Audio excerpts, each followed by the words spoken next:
is that which is the most wonderful. So it's important that we come to peace with that and to be able to be content in our existence as we go, to not get hung up upon the things that we want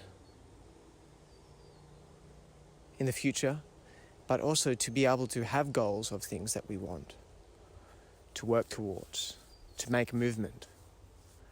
And if we can find that movement is harmonious to ourselves, this is where we can find a meaningful life.